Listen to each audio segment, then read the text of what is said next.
In this video, I'm going to show you how you can download and install a football game on your computer or on your laptop. If you find this video helpful, I'll kindly request that you support me by liking the video and also by subscribing to my channel.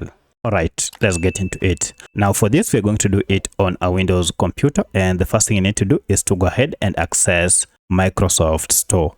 To do that, just head down here and you'll see this icon. If you go ahead and click on it, it will take you to Microsoft Store, where we have a lot of games applications as well as best-selling games here. Now the first thing you need to do once you get here, you need to go ahead and create an account before you can search or download any game.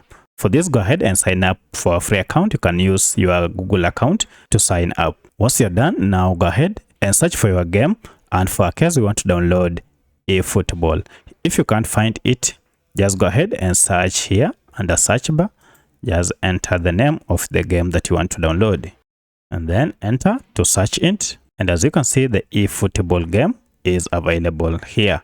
So to download this and install it on your computer, go ahead and just select this get, and when you click on get, go ahead and confirm by clicking on download to install some of these gaming components that are required.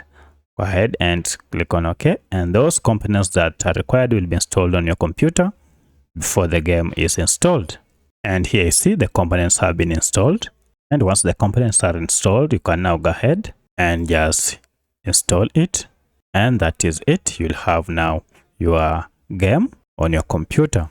And as you can see, the game is too large, so you'll have to be patient for this to be downloaded and installed on your computer. So that's how you download and install a football game on your computer. If you have any other question, kindly let me know in the comment section. Otherwise, thanks for watching, and let's meet in the next video.